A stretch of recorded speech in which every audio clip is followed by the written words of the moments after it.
Bom dia a todos. Sejam bem-vindos ao call de resultados do quarto trimestre de 2023 da Valid. Eu sou o Olavo Vaz, Head de RI e de Tesouraria.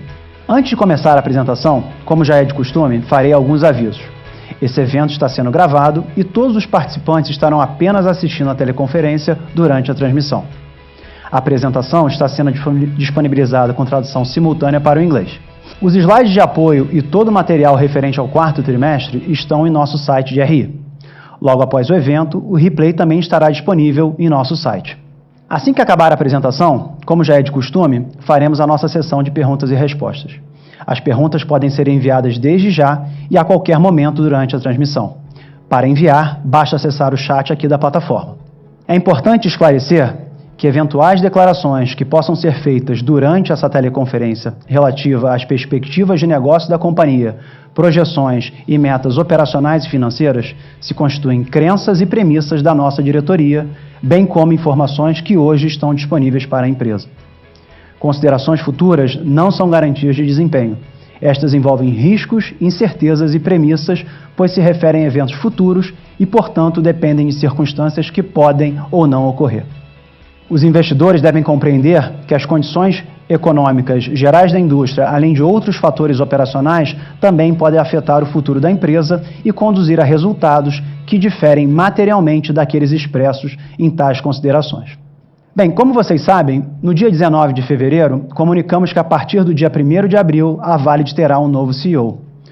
Como parte desse processo de transição, teremos aqui hoje comigo o Ivan, nosso atual CEO, o Bressan, Head do time de ID e Gov Digital e futuro CEO, assim como o nosso CFO, Rafael Zighiati.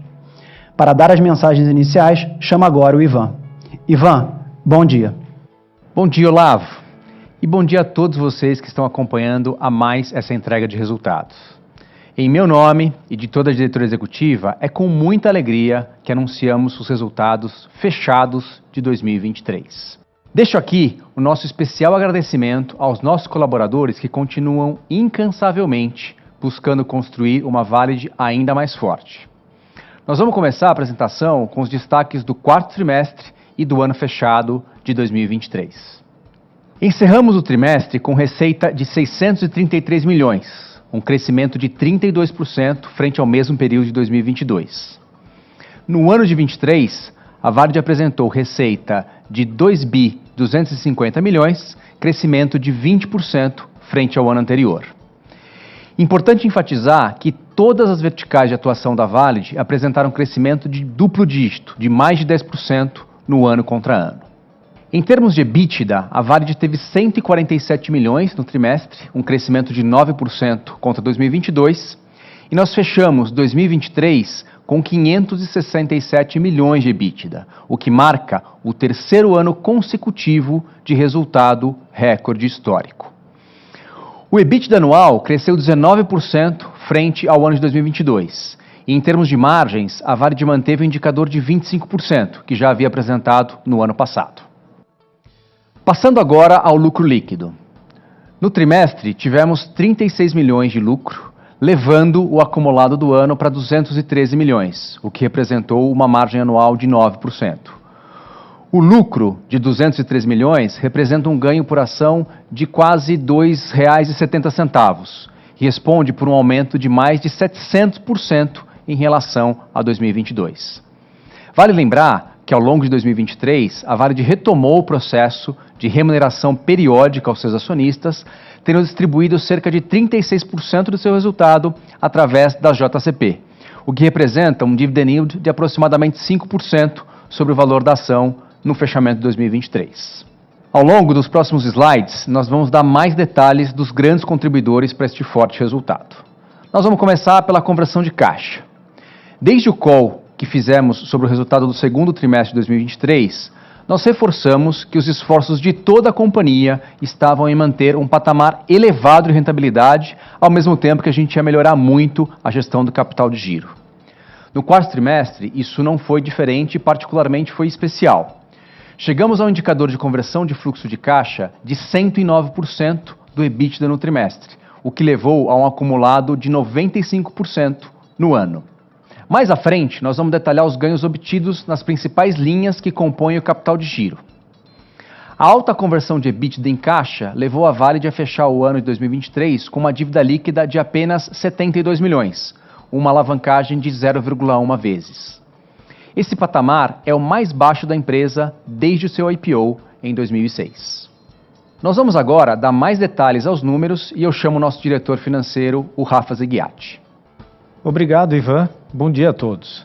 Como mostramos no slide anterior, 2023 foi um ano especial, em que a receita da Valid cresceu mais de 20% no ano e 32% no último trimestre. Todos os segmentos contribuíram para esse crescimento. Vale destacar a unidade de Payments, que ao longo de todo o ano apresentou forte resultado, liderado pela operação argentina. Falaremos mais sobre a Argentina e as verticais ao longo da apresentação. Quanto ao EBITDA, a Valid apresentou 147 milhões de reais no trimestre e no ano alcançamos a marca de 567 milhões, um incremento de 19% na comparação anual. Em termos de margens, houve queda de 5 pontos percentuais quando comparado ao quarto trimestre de 2022, saindo de 28,2% para 23,2%.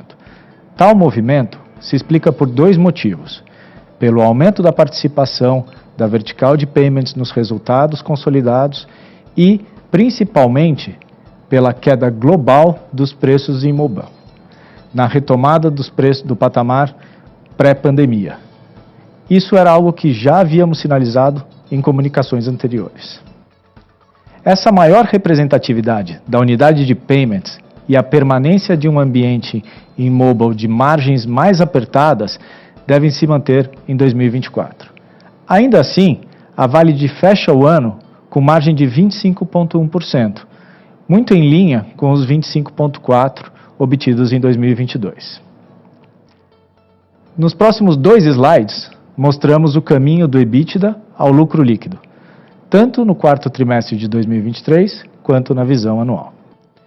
No trimestre, saímos do EBITDA de 147 milhões de reais e chegamos ao lucro líquido de 36 milhões, um aumento de 44% frente ao mesmo período de 2022. Acompanhando a bridge, tivemos 43 milhões de resultado financeiro negativo. Essa conta foi especialmente impactada pelo cenário inflacionário e de câmbio na Argentina. Apenas no quarto trimestre de 2023, a Argentina impactou negativamente com 21 milhões de reais. Portanto, metade do resultado no trimestre. Em relação à depreciação, mantivemos o patamar que vem sendo alocado em períodos anteriores. A rubrica de outros, que somou 42 milhões no trimestre, pode ser explicada por cerca de 20 milhões referentes à baixa de ativos diversos e 10 milhões de ajustes no imobilizado. O quarto trimestre costuma ter valores mais altos, pois boa parte do exercício de recuperabilidade são feitos ao final do ano. E por último, tivemos crédito de imposto de renda e contribuição social no período em função de compensações do prejuízo fiscal que afeta o imposto diferido e o pagamento da JCP, que impacta o imposto corrente. Agora, passando para a visão anual, saímos do EBITDA de 567 milhões para o lucro líquido de 213 milhões, o que, como o Ivan comentou, representa um ganho por ação de quase R$ 2,70. O resultado financeiro no ano teve impacto de 18 milhões advindos da Argentina. Notem que no slide anterior eu havia comentado que no quarto trimestre o efeito da Argentina foi negativo em 21 milhões, valor ligeiramente maior do que o observado ao longo de todo o ano. Para a depreciação e amortização, o valor de 104 milhões no ano é praticamente igual aos 100 milhões de 2022.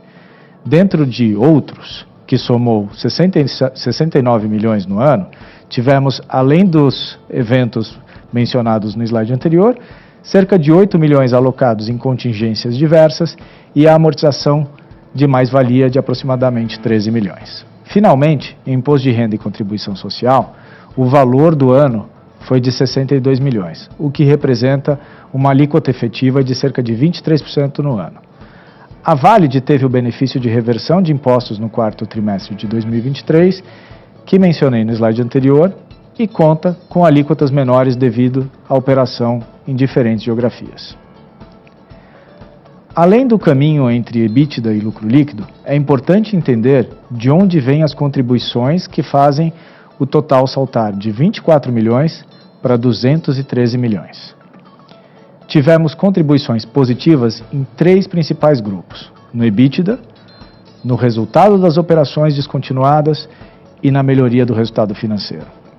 Para outros e depreciação e amortização, os valores de 2023 ficaram em linha com os de 2022 e em impostos houve maior gasto em função de uma maior base de apuração. Detalhando as 3 principais contribuições positivas, temos um avanço de 89 milhões no EBITDA, que é composto por um incremento de 33 milhões na vertical de ID, 73 milhões na vertical de Payments, sendo todo esse resultado atribuído à Argentina, e uma queda de 17 milhões em Mobile. O fato da Argentina passar por um período hiperinflacionário requer, em função de normas contábeis do IAS 29, CPC 42, que sejam feitos ajustes, acrescentando ao EBITDA cerca de 20 milhões de reais apenas no mês de dezembro. No resultado de operações descontinuadas, o avanço de 82 milhões se explica por não termos mais a unidade nos Estados Unidos durante o ano de 2023. No resultado financeiro, tivemos redução das despesas financeiras e fomos menos impactados por variações cambiais. Resumidamente, com menos dívida e mais caixa, a Valid ficou menos sujeita às despesas financeiras. E como em 2023 a empresa teve menos mútuos intercompany e o câmbio se manteve estável e o resultado cambial apresenta melhora frente aos resultados de 2022.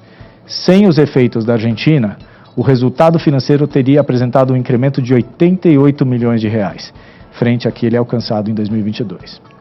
No entanto, ao adicionarmos os efeitos da Argentina, o incremento fica de 68 milhões.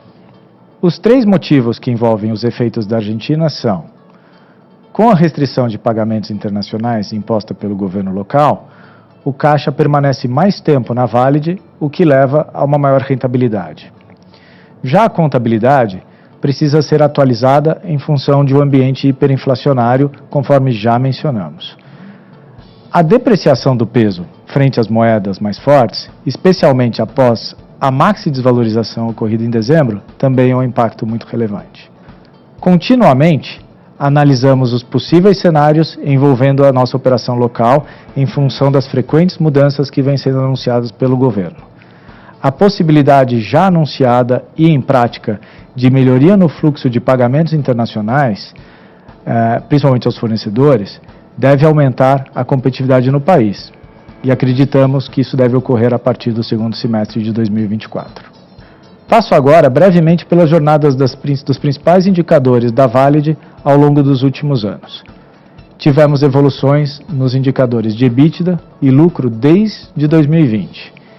Em termos de performance, a Valid apresenta, em 2023, um retorno sobre o capital investido de 22,5% e um retorno sobre o patrimônio de 15,8%. Nas últimas comunicações, se falou bastante sobre uma Valid com mais rentabilidade, mas outro indicador que passamos a acompanhar e até mesmo colocar na meta dos executivos é a geração de caixa operacional. Em 2023, encerramos o ano com uma geração que representa 95% do EBITDA obtido no ano. Em cima dessa geração operacional, tivemos um ano com CAPEX na casa de 70 milhões. O resultado financeiro foi negativo em 109 milhões de reais, o que indica uma queda de cerca de 70 milhões quando comparamos com 2022, o que mostrei no slide anterior. Tivemos redução de 143 milhões em nossa dívida bruta e realizamos quase 100 milhões em pagamentos de proventos ao longo desse ano, chegando a um caixa final de 619 milhões de reais. Falando brevemente do capital de giro, especialmente no segundo semestre, os times buscavam incansavelmente melhorar os indicadores nas rubricas de contas a receber, estoque e contas a pagar. Alcançamos avanços importantes em todas as contas, com o capital de giro melhorando cerca de 150 milhões de reais desde o segundo trimestre de 2023, chegando a níveis que consideramos equilibrados a operação da Valid. Como mencionamos, 2023 fechou com um caixa de 619 milhões de reais e uma dívida líquida de apenas 72 milhões de reais, ou seja, 0,1 vezes em termos de dívida líquida sobre EBITDA. A dívida da Valid está bem distribuída entre operações bilaterais, a mercado e internacionais. E temos hoje cerca de 1/4 da dívida no curto prazo e o restante no longo. A posição em caixa é suficiente para quitar todas as obrigações de 2024 e 2025. Além disso, recentemente tivemos o aumento pela Moody's dos nossos ratings corporativos e da nona emissão de debênture, que estão agora em AA- para a empresa e AA para a debênture.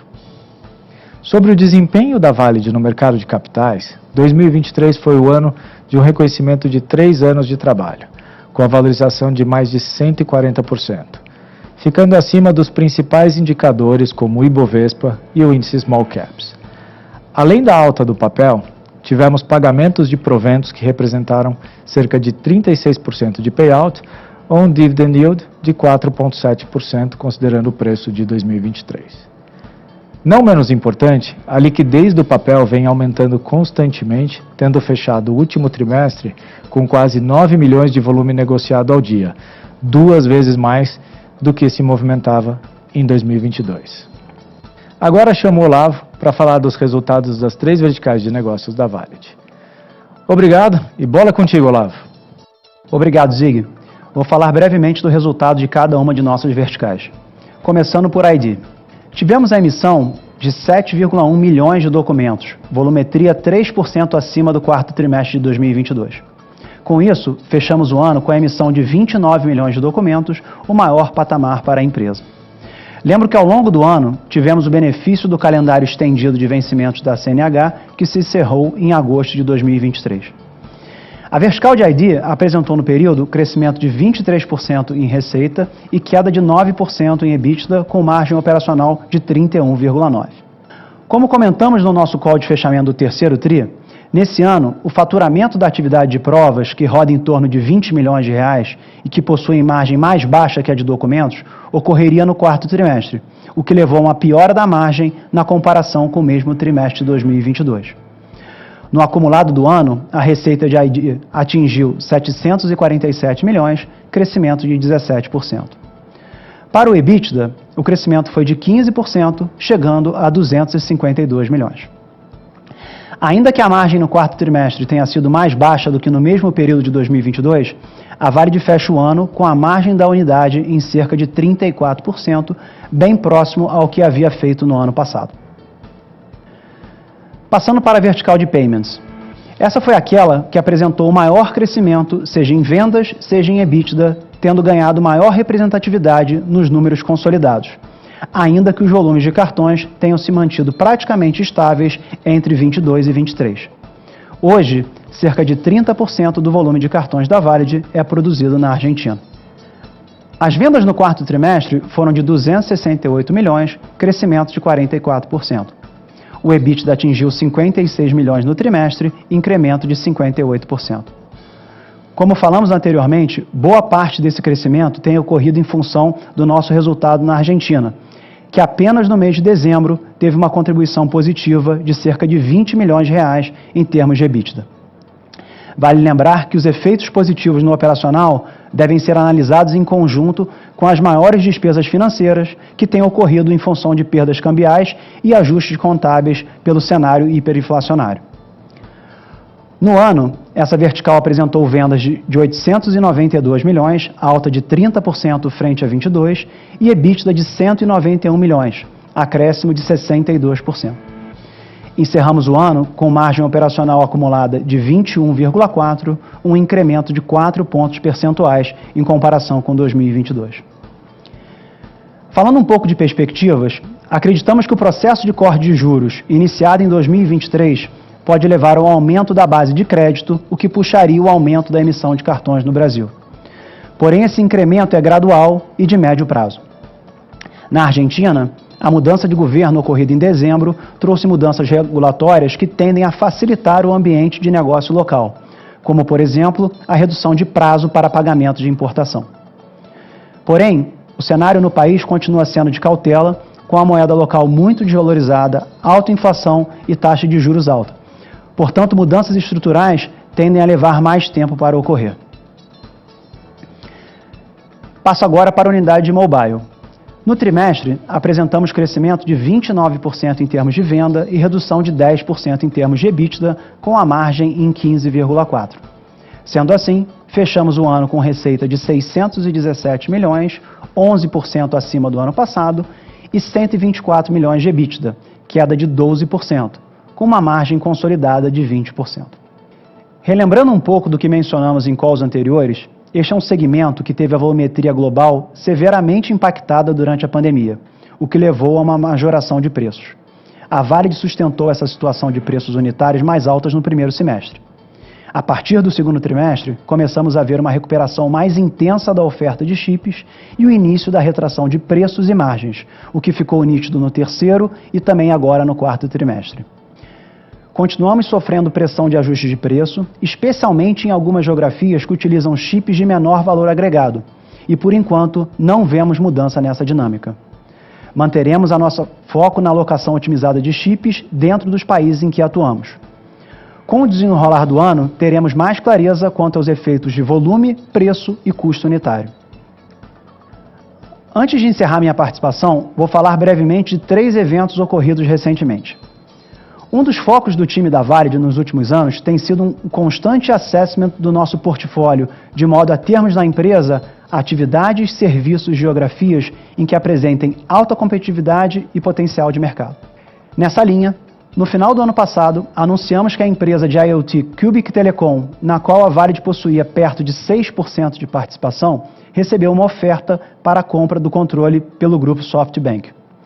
A nossa participação minoritária foi comprada aproximadamente por 10 milhões de euros em 2016 e foi avaliada agora por 54 milhões de euros.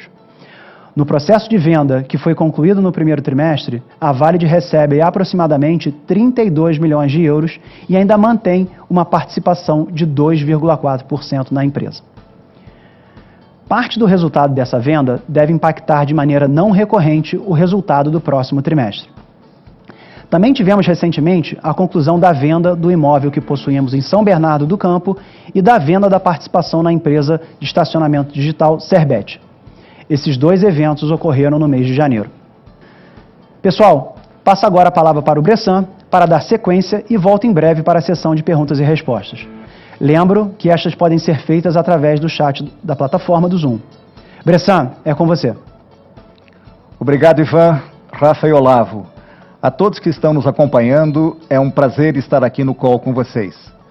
Quero fazer um raio-x de cada um dos nossos negócios principais que representam a nossa presença nos ecossistemas de ID e governo digital, de payments e também de conectividade segura, demonstrando a visão do que temos pela frente nestas 3 verticais.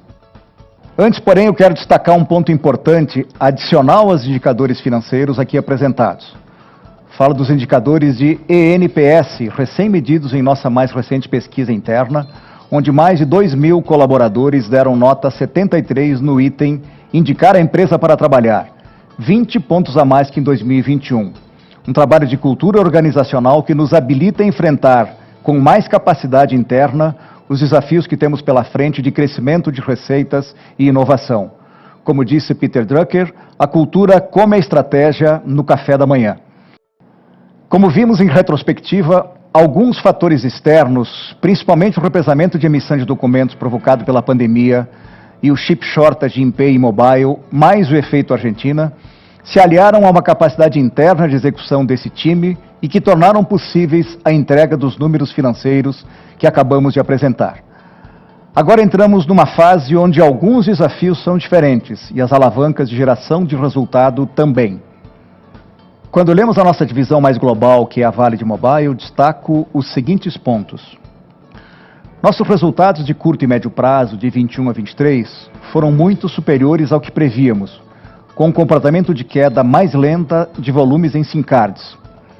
A dinâmica de volumes no curto prazo pode até aumentar, porém em mercados com menor valor agregado e, por consequência, menor margem.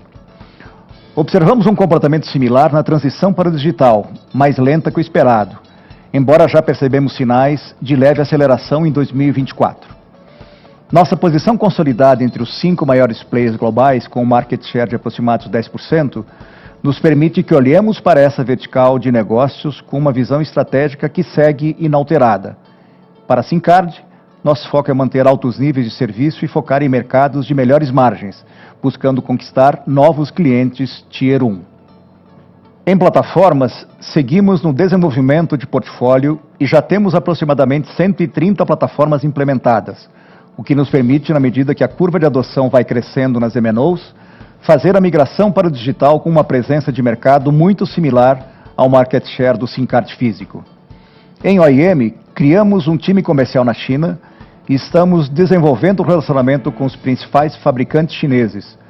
Somos um dos principais parceiros dos 2 maiores chipset providers da China, o que nos posiciona muito bem no mercado local.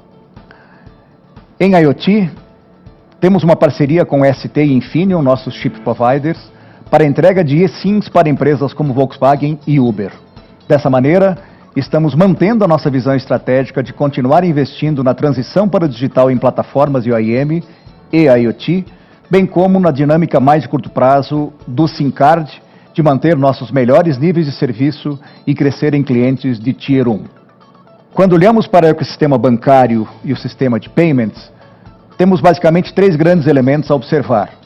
O primeiro é a dinâmica do mercado no Brasil, onde temos um market share superior a 20% e uma crescente dinâmica por nível de serviço, com redução de volumes ao longo do último ano e uma pressão em todos os players sobre seus custos fixos devido à ociosidade fabril. Aqui nosso cuidado é manter o market share e a posição junto aos maiores bancos emissores de cartões com alto nível de serviço. Como segundo ponto, a dinâmica do mercado argentino, onde somos o líder absoluto em fornecimento de cartões, pode sempre apresentar algumas surpresas.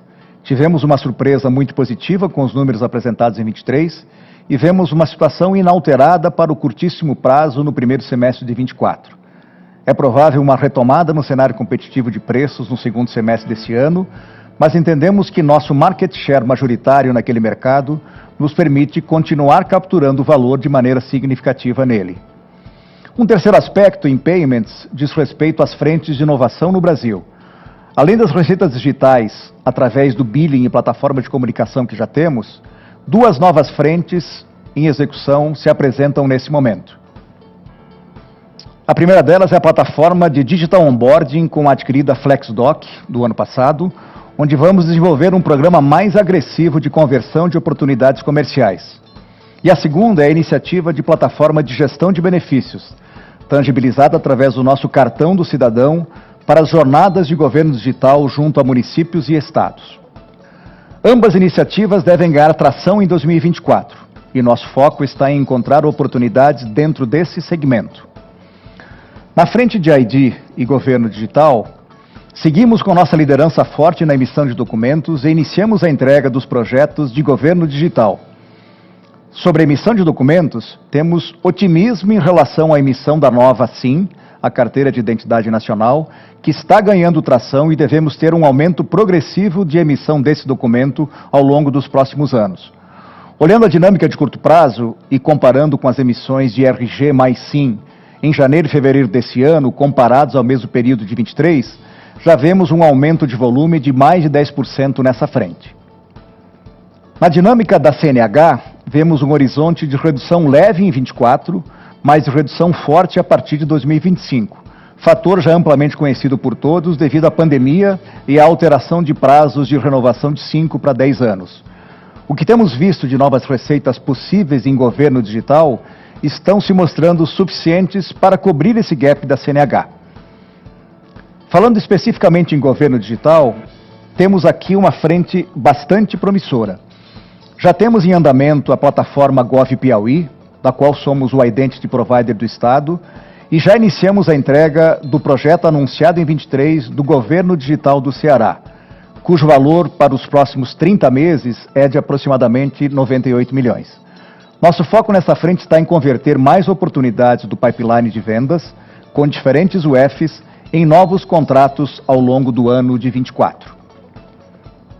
Vamos também intensificar nessa frente de negócios a busca por alianças estratégicas como a feita com a Cybernética, de forma que nosso portfólio seja ampliado e esteja mais completo para atender a demanda crescente das UFs para a digitalização de seus serviços ao cidadão, seja com jornadas digitais, interoperabilidade ou cibersegurança. Por fim, como medida que se aplica a todas as frentes de negócio, tendo agora uma posição de caixa e dívida muito mais favoráveis que nos anos anteriores, continuaremos olhando criteriosamente para as oportunidades de crescimento orgânico e inorgânico que se apresentam, de forma que as novas receitas vindas por inovação sejam mais significativas daqui para frente, tanto no core como em suas adjacências. Como disse no início, essa nova fase com os desafios de mercado e com a casa arrumada e sólida posição de caixa, nos permite buscar novas alavancas de geração de resultado via inovação e foco no cliente. Obrigado a todos, volto com você, Olavo, e fico à disposição para aprofundar qualquer desses temas no Q&A. Obrigado.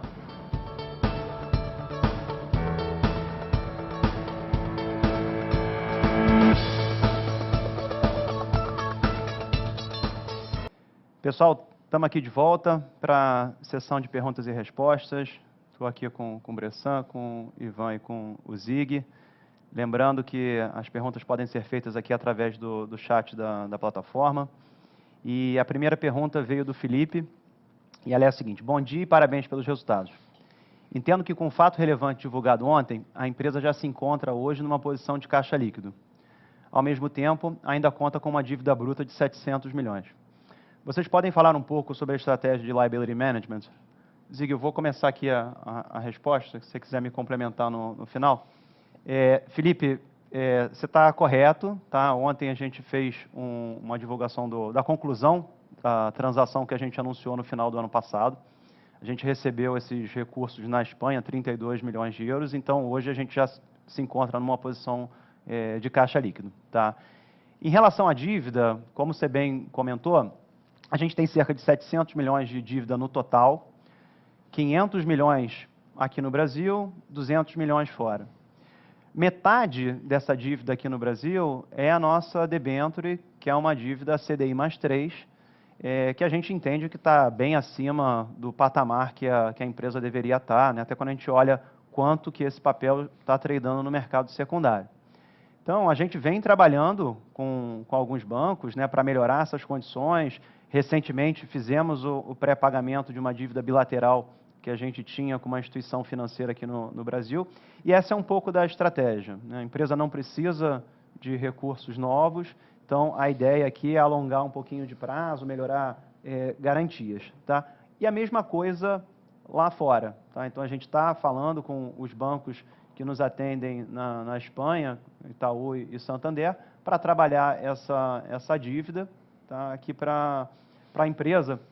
E acredito que, só para botar mais uma informação, hoje aqui no Brasil o nosso custo médio de dívida está na casa aí de CDI mais 2,30, 2,40. Com certeza a gente conseguiria reduzir hoje com uma nova operação cerca de 50, 60 bips.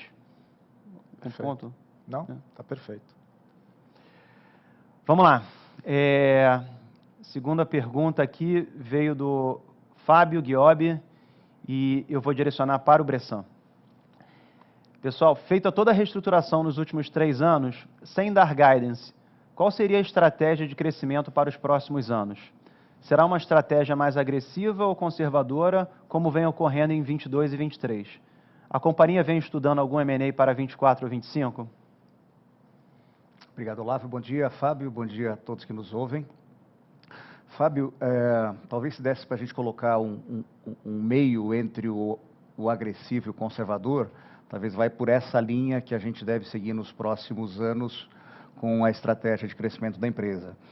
Só é possível a gente chegar à caixa líquido de agora, ou chegar às condições de negócios que a gente tem nesse momento, por conta também de todo o turnaround que foi feito ao longo desses últimos anos.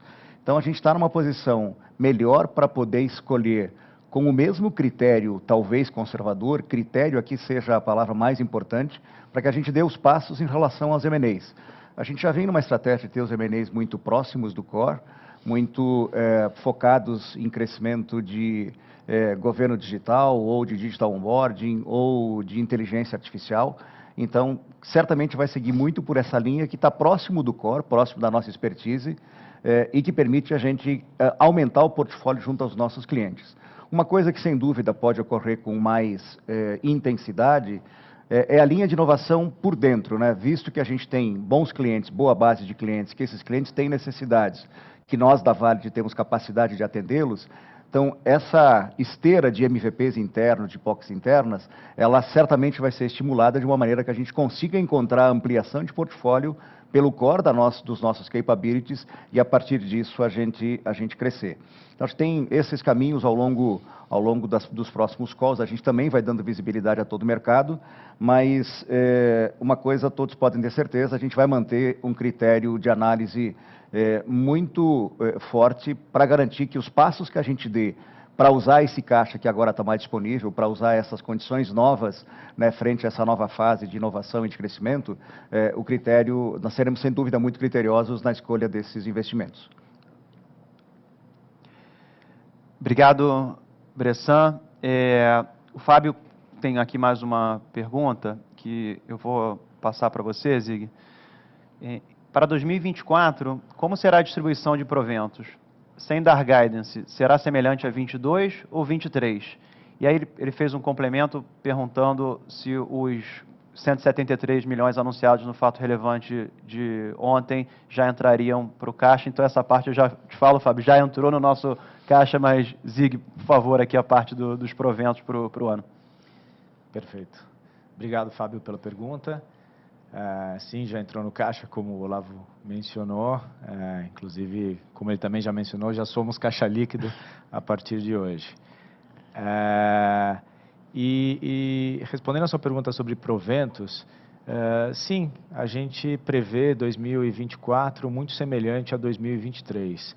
Em 2023, a gente desembolsou cerca de 100 milhões de reais, pagando em JCP cerca de 77 milhões, e esse ano a gente pretende seguir a mesma estratégia. A gente está deliberando em AGO, na verdade, o pagamento de dividendos, que a gente também mencionou ontem, de 24,6 milhões, e pretende complementar isso através do pagamento de JCP até o limite que nos permite a lei. Obrigado, Zig. Pessoal, só lembrando, perguntas aqui através do chat da plataforma. Temos mais uma que acabou aqui, acho que são duas pessoas que fizeram perguntas semelhantes, a gente está fundindo aqui elas, o Rafael e o Yuri. Bom dia, pessoal, parabéns pelos resultados. Gostaria de saber como está a cabeça de vocês para endereçar o alto caixa que a companhia possui hoje, que tende a ficar ainda mais alto com o recebimento de valores referentes à venda da Espanha. Vocês já anunciaram esse dividendo extraordinário, mas gostaria de saber se pretendem fazer novos, se estão olhando para M&As maiores ou se pretendem pré-pagar as dívidas, possivelmente tomando outras linhas mais longas e baratas. Quer fazer? Quer que eu faça? Não, pode fazer, você já fez. Eu acho que aqui é um pouquinho do misto do que a gente acabou mencionando nas respostas anteriores, né? Então, no final do ano passado, houve um pequeno ajuste na parte da legislação que fala sobre JCP. Isso não impacta muito o que a gente está vendo para o ano de 2024. Então, com base nas nossas contas, a gente teria possibilidade esse ano de fazer pagamento através de JCP de cerca de 75 milhões de reais. Como o Zig comentou, agora na próxima Assembleia, o Conselho colocou para ser deliberado sobre um pagamento extraordinário de dividendo aí de cerca de 25 milhões. Tá? Parte de dívida, como eu disse anteriormente, a gente está trabalhando com os bancos para tentar alongar, para melhorar garantia, para dar carência em 24, 25. E em relação a M&A, a gente continua muito atento com oportunidades que possam surgir no mercado. Como o Bressan comentou, de maneira muito criteriosa, não tem nada estruturante aqui na nossa frente. Os M&As que a gente tem anunciado e olhado são coisas que complementam o nosso portfólio. E, por enquanto, é isso o que tem aqui na frente. Não sei se Bressan e Zig querem complementar com mais alguma coisa. Não, bem Nada completo. adicional. Vamos lá, vamos passar aqui para a próxima, que eu acho que, pelo que eu estou vendo aqui, também é parecida, mas aí entra a questão de Argentina também. E eu vou dividir um pouco para o Bressan e um pouco para o Zig. A pergunta veio do Rafael Tavares. Se puderem falar da Argentina, qual o volume e caixa de lá e qual a perspectiva de subir para a controladora? Acho aqui interessante nesse ponto, Bressan, se puder falar um pouquinho de dinâmica da Argentina mais operacional, e aí o Zig complementa um pouco com o que a gente tem feito em relação ao caixa e subir isso para a controladora. Perfeito, Olavo. Bom, Rafael, a Argentina sempre, a gente está super atento por conta do risco país, né? Pode ter sempre uma surpresa que pode ser negativa, pode ser positiva. A gente espera que o ambiente competitivo de Argentina ele seja um pouco maior no segundo semestre, então certamente deve levar a uma queda de preços. Isso porque no último semestre, conforme a gente mostrou nos resultados, todos os players locais, são 4 players locais, nós temos a liderança absoluta do mercado local, com um market share superior a 50%, próximo a 60%. Então, obviamente que pela instabilidade no último semestre, os preços naturalmente subiram, teve um número de emissão de cartões, não só pelos bancos, mas também para fazer a distribuição de subsídios, visto as situações de pobreza daquela população. Então, os volumes do ano passado foram volumes bastante altos, em torno de 16 milhões de cartões. A gente olha para um primeiro semestre, onde o primeiro quarter e até abril a gente está totalmente bucado já na nossa fábrica. Imagina que maio, junho completem um primeiro semestre dentro de uma linha muito próxima ao que já aconteceu no ano de 23, mas a partir do segundo semestre, pela liberação de pagamentos ao exterior, pela liberação de importações, naturalmente essa dinâmica se altera e a gente espera voltar a alguns patamares anteriores lá de 22 em relação ao preço médio. Caixa, Zig pode detalhar um pouco mais para a gente. Detalhe sim, obrigado, Bressan. Com relação ao caixa, a gente terminou o ano com cerca de 10 milhões de dólares no caixa da Argentina, sem muita perspectiva de conseguir tirar o caixa de lá, até a gente receber notícias sobre a questão de bônus e uma forma que o governo criou de poder pagar aos fornecedores internacionais. E a Vale de Brasil e também outros fornecedores que tem na Europa estavam esperando para receber pelas faturas que estavam ali pendentes. E a gente já está, acho que na terceira rodada de trâmite com esses bônus, tem funcionado bem, e a gente está conseguindo quitar essas faturas. Então, esse é um problema que a gente vê que tá evoluindo bastante com o governo local. Obrigado, Bressan. Obrigado, Zig. Passando aqui para a próxima pergunta, ela veio do Gabriel. Parabéns pelos resultados e pelo turnaround feito, foi um ano sensacional. Quero explorar melhor a dinâmica de resultado das diferentes divisões de negócio para 24. Em ID, o Bressan comentou sobre queda acentuada de volume em 2025 de CNH. Pay foi beneficiada pela Argentina. Qual vai ser o impacto do aumento da competição no segundo semestre? E Telecom pode piorar com a queda do valor dos chips e digitalização. Para deixar mais tangível, podem comentar os impactos em receita e margens em cada uma das verticais? Bressan, pode, por favor, pegar essa aqui? Obrigado, Olavo. Ju, pode subir um pouquinho, só para pegar o início dela. Gabriel, aqui acho que a gente tem 3 dinâmicas que, de uma certa maneira, eu tangenciei eles na medida que eu estava fazendo esse raio-x no final do nosso call. Acho que a gente tem uma dinâmica muito específica interna no Brasil, que se refere ao nosso foco na ampliação de receitas em governo digital. Esse é um terreno que a gente tem bastante confiança, bastante otimismo. Parece que isso é suficiente para a gente cobrir o gap que a CNH gera. Lembra que a CNH tem uma lei de 2020, que foi aplicada em 21, começa a valer a partir de 26, que dobra a validade do tempo da CNH, e isso que vai dar a nossa grande diferença em relação ao volume de emissões de CNH, mas o que a gente está buscando de receitas em governo digital, ele nesse momento se vê suficiente para a gente offsetar esse gap. A dinâmica da SIM, ela é uma dinâmica de volumes crescentes, né? Até o presente momento o Brasil emitiu 4,5 milhões de novos documentos na SIM. Desse total, a Valid emitiu aproximadamente 1,8 milhões, mas a gente ainda não capturou volumes dos estados que têm maior volume de emissão, como, por exemplo, São Paulo. Dos 4,5 milhões emitidos no Brasil, São Paulo emitiu 4 mil até agora, ao longo desse primeiro ano, então a gente está justo no início. As margens devem se manter muito parecidas com a que a gente vem apresentando nos últimos semestres, quarters, então aqui é uma vertical que tem uma estabilidade maior do ponto de vista de margens aqui e volumetria. Quando a gente fala de PEI, sempre tem um efeito de Argentina, que a gente precisa estar atento, então vamos ver como é que a dinâmica no segundo semestre se estabelece sobre preços, especialmente, isso certamente vai impactar um pouquinho na nossa margem, mas é algo que, como eu disse anteriormente, a nossa posição de majoritário no mercado local permite que a gente capture também o maior valor dentro das circunstâncias que vão se apresentar no incerto segundo semestre. Mas também nada aqui tem milagre para cima e também não tem desastre para baixo, é algo que a gente entende possível de ser administrado logo na sequência. Mobile é uma vertical que a gente enxerga com preocupação os preços e volumes que estão sendo mostrados, especialmente pela parte da Ásia. Aqui a gente vai buscar um aumento de volumes, mas a gente está fora do que são os mercados com preços maiores. Então a gente certamente busca mais volume, mas com espaço com valor agregado menor, o que deve ter uma margem um pouco menor.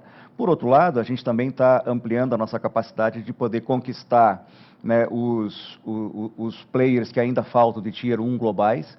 Né, na dinâmica de Europa e de América Latina, a gente já vinha vendo uma curva onde o SIM card levemente vai caindo. Esse levemente está mais leve do que o imaginado. Nós pensávamos que 2023 já teríamos uma queda acentuada. Não aconteceu. Está começando a acontecer agora em 24.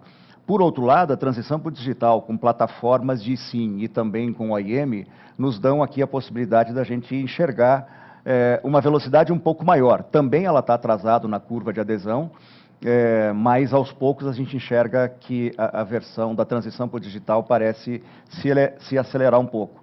Então, dessa forma, a gente, tanto em Pay quanto Mobile, a gente enxerga um cenário um pouco mais desafiador para a manutenção das margens, mas, por outro lado, o esforço que a gente tem feito em inovação em Mobile, por conta da transição de plataformas de OIM, mais o que acontece em Pay, que além de cartões Argentina-Brasil, a gente está com FlexDoc para ser explorada, tem cartão de benefícios para ser explorado, o esforço do nosso time vai ser em buscar cobrir esse eventual gap com essas novas frentes.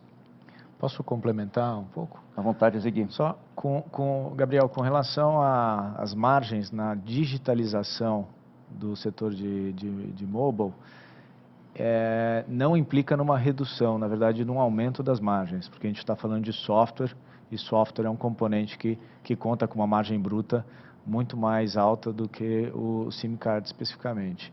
Então, aqui, com a adoção do eSIM pelo mundo, o que a gente espera que cresça bastante a partir de 2025, a gente está ali bem posicionado para estar atendendo esse mercado e aí, com esse resultado, fazendo um offset com qualquer outro impacto que a gente tenha de margem aqui no SIM card. Obrigado, pessoal. Lembrando, quiserem fazer perguntas aqui através do chat da plataforma. Temos aqui uma pergunta do Augusto, que ele faz aqui para o Bressan. Bom dia, parabéns pelos resultados. Poderiam dar mais detalhes sobre o segmento Valid Pay? Nos últimos anos, com o boom de fintechs e emissão de cartões por varejistas, houve um grande aumento da base de cartões no país. Como será o futuro no médio e longo prazo? Obrigado pela pergunta, Augusto. Eu vou, acho que, me lembrar de algumas reuniões nossas, Ivan, junto com o Sidney, onde uma frase muito cara por nós era em relação a cartões, que é The Future Takes a Long Time. Então, a gente tem aqui um tempo bastante grande para que o volume de cartões ele reduza muito.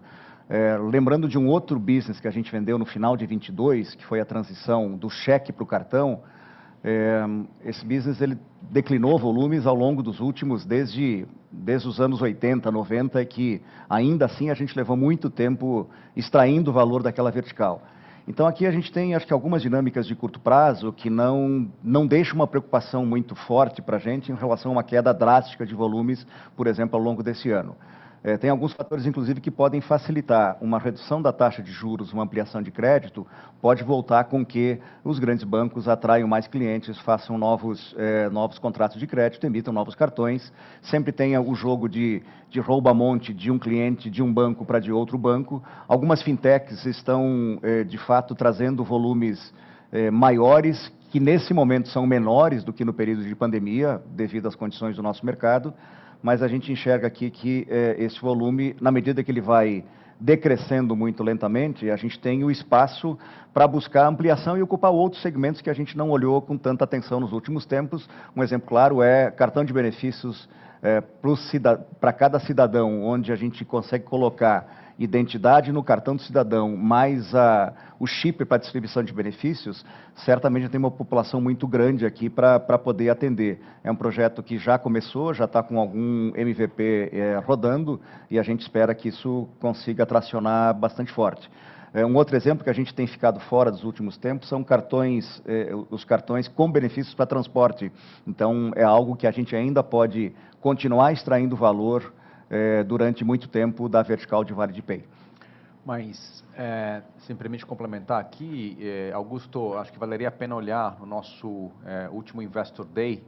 A Cris, que é a nossa head da vertical de Pay, foi muito vocal, né, em dizer que o mercado de fato saiu de um estoque de 400 milhões de cartões para um estoque de aproximadamente 800 milhões de cartões. Essa dinâmica, como o Bressan comentou, de renovação, né, desses cartões ao longo do tempo, ainda garante uma sustentabilidade importante desse negócio. A própria dinâmica dos bancos incumbentes versus as fintechs, né? Então, toda vez que um banco fecha uma agência, muda o número da agência, o correntista vai para uma outra localidade, emite-se um novo cartão. A Cris também comentou bastante sobre este custo aqui do cartão versus o lifetime value do cliente, né? O cartão, ele tangibiliza a relação, né, do cliente com a instituição financeira, e é um custo muito baixo para uma potencialização do lifetime value desse cliente. Então, essa dinâmica ainda deve permanecer dessa forma, e pelo lado do mercado, acho que tanto a companhia que aqui está, né, como a Red, o nosso time Fabril, com quanto que a gente não tenha novos entrantes, e não tem ninguém entrando nesse mercado, com quanto que a companhia não faça CAPEX absurdo, né? E a gente não tem feito. Então, é a manutenção da planta Fabril e da eficiência que a gente já conquistou. E com quanto que o preço não deteriore muito, é ainda um negócio, voltando aqui, né, na frase do Bressan, "The future takes a long time", esses três fatores aqui permanecendo constantes, ainda é um negócio que a companhia deve ter uma geração bastante importante de caixa nos próximos anos. Bem, pessoal, acho que com essa pergunta do Augusto, a gente chegou na nossa última pergunta. Desculpa. Eu queria lembrar que todo aqui o nosso time, assim como a equipe de RI, está disponível para qualquer dúvida adicional. Eu vou só passar aqui a palavra para o Ivan para fazer um fechamento. Ivan, por favor. Valeu, Olavo. Pessoal, esse é o meu 13º call de resultados aqui pensando, e foi um prazer nos últimos 3 anos e meio, em nome de todo esse time que aqui está, em nome de toda a companhia, reportar os resultados da evolução que a companhia veio apresentando ao longo desses últimos 3 anos e meio. Recordes em termos de resultado, top line, margem, EBITDA, lucro líquido, né, geração de caixa, earnings per share. Então, de fato, a companhia está num patamar muito diferente daquele que a gente estava há 3 anos e meio atrás. Isso é fruto do trabalho de todo esse time, então um agradecimento especial a todo esse time. Um agradecimento também ao Conselho de Administração, né, a diretoria executiva que está aqui do meu lado, mas também os diretores que não estão aqui na sala no dia de hoje. a todo o grupo que a gente carinhosamente nominou de GX, que representa a liderança sênior da companhia. Todos esses foram muito importantes, né, na transformação, né, do ativo Valid, mas a toda a companhia de uma forma geral. E eu costumo dizer que a Valid já existia há 63 anos antes da minha chegada, né? Então, poder, ao longo desses últimos 3 anos e meio, emprestar alma, emprestar energia, emprestar vida à liderança desse time incrível, foi um prazer muito grande e muito especial na minha história profissional, né? Deixo a companhia aqui fisicamente, mas seguirei, né, acompanhando muito de perto as conquistas, as glórias desse time que continuarão acontecendo. Agradeço também, né, aos investidores, aos analistas de mercado que sempre nos provocaram com perguntas, né, com apontamentos com relação ao futuro. Então, muito obrigado a vocês. Muito obrigado ao time que está aqui. Um forte abraço a todos. Até a próxima. Abração, pessoal.